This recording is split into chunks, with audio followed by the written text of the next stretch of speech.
Cap or facts? Changes need to be made to the NIL in college football. Facts. Facts. Yeah, I agree. Facts. It turned into bidding for a guy's services, and that's not what it was supposed to be about. It was supposed to be about guys making money off of their name, image, and likeness, making money off of their marketability. You know, that's it, right? That getting sponsored, getting brand deals. That's innocent. When it turns into schools who have more money than others outbidding other schools for a team player services, that's when this isn't innocent anymore. Which, by the way, anywhere there's money, there's going to be corruption. So I'm not surprised this ended up where it ended up. It was always going to end up here. It has to be regulated. The only reason why it's not being regulated is because the only people who benefit from paying these players all that money to go to their schools are white people. So it's not regulated. That's the reason why it's the Wild Wild West, because they're the ones pocketing money. They're the ones benefiting. Because best believe they can pay Nico or whoever $5 million, $10 million, $8 million. You saw with the kid over at Bryce Underwood, I think his name is. That might be his name over at Michigan. That quarterback got like 12 million, 10 million, whatever it may have been. The only reason why this is not regulated is because white people are the ones pocketing the money.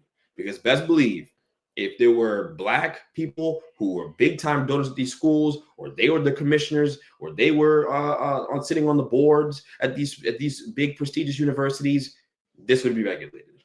It wouldn't be able to go down like this. There'd be a cap. There'd be a salary cap of some kind. Something would be put in place. There'd be a committee policing this thing, making sure there's no underhanded practices going on. But it's not happening. But it's not happening because of who's benefiting from it at the end of the day. So I think it's that simple. This will be a very unpopular take because we seem to attract idiots for whatever reason in the comment section a lot of times. But it's the honest to God truth.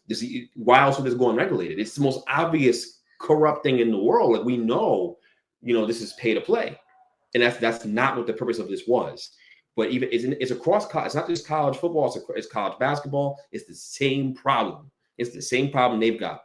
You're weeding out the small mid-major schools and the smaller schools completely out of the equation because they can't compete. They can't pay for these guys to come play for them. So you're not getting that talent anymore. They're going to the blue blood schools. All right, and so that's the challenge everyone's facing right now.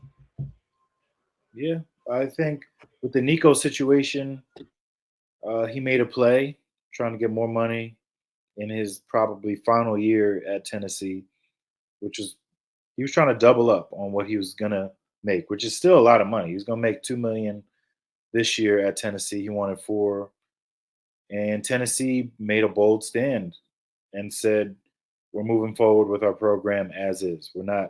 Nobody's bigger than the program." And I think schools are going to start doing this where, these guys want to make money and they should make money off of everything they do for the organizations, because the organizations, the schools have been doing this for years, making money off these kids.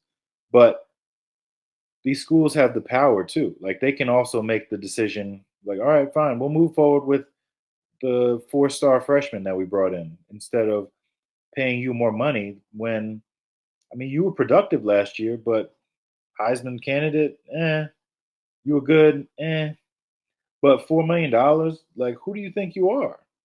Like, it's tough for Nico to go back to Tennessee and ask for that much money when coming off of a bad playoff run, and Tennessee's in the SEC. They're not one of those top teams, in my opinion. I don't think they're one of the best teams in the SEC. For him to get that much money, I'm not buying it.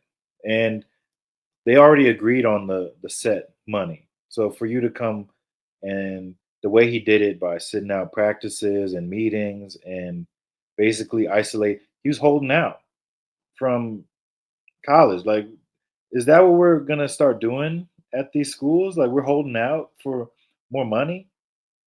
Like, it used to be about education, getting, free education, possible opportunity at the league. Now the money's in your hands in college. And some of these guys are going to start getting greedy. But yeah, I can see some of these schools having a little bit of pushback where they're not going to cave to some of these demands.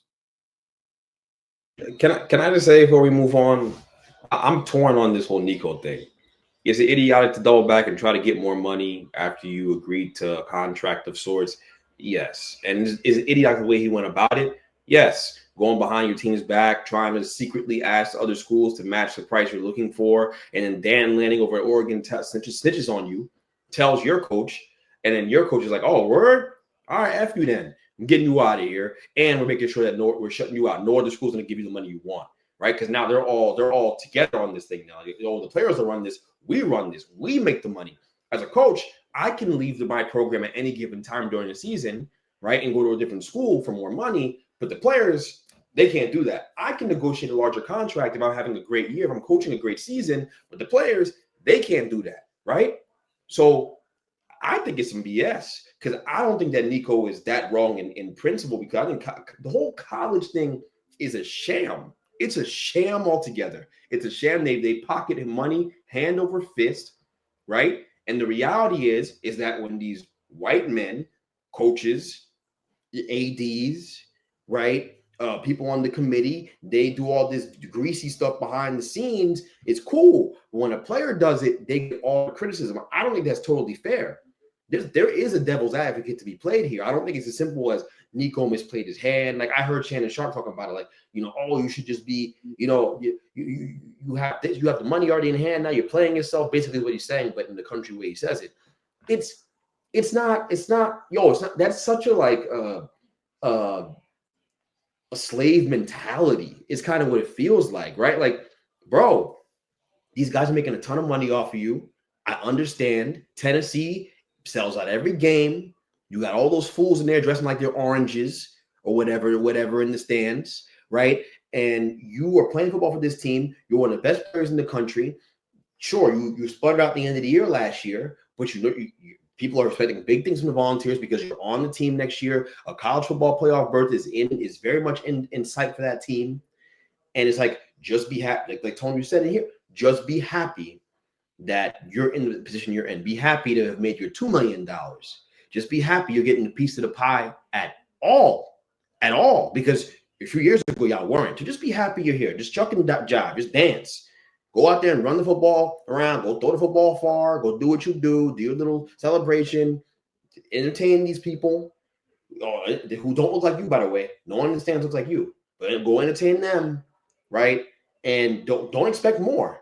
Because the second you start asking for more money, we're all gonna get band together like Dan Lanning did, and all the coaches are gonna band together and make sure you don't get what you're looking for. Because we gotta send you a message that you don't call the shots, that you don't get to have more say, right? Because if you get this, then other guys are gonna get this. If you can do this, and other guys are gonna do this, it sets a precedent. Now we're in charge, right? We can. That's the way it works. The game is only fun for them. They get to make the rules as they go along. But the players and the people, the cogs in the machine, the people who make it all work, they don't get to.